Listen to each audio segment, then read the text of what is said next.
In today's video, I'm going to teach you how to connect your Android app to a Firebase project and download the Google Services.json file.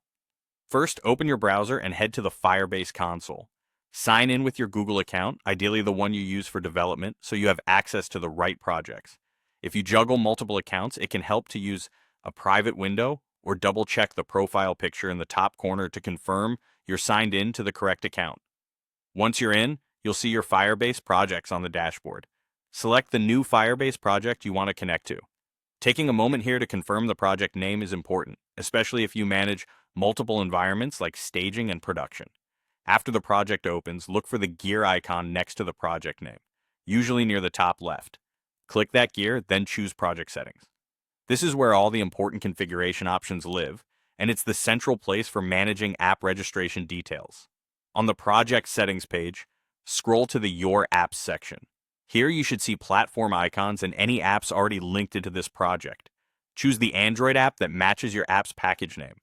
If you don't see your Android app listed, you can register a new one by selecting the Android icon and entering your app's package name. Not sure what your package name is?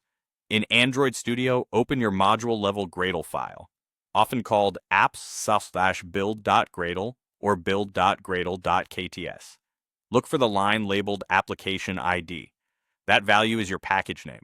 Copy it exactly as it appears. Capitalization and periods matter. A mismatch here is one of the most common causes of configuration issues, so it's worth double-checking. With the correct Android app selected, you'll see an option to download the configuration file. Click Download Google Services.json. This small file is essential. It contains the identifiers your app needs to communicate securely with your Firebase project. Save it in a safe, memorable location on your computer. If you manage multiple apps or environments, consider naming the folder clearly so you don't mix files.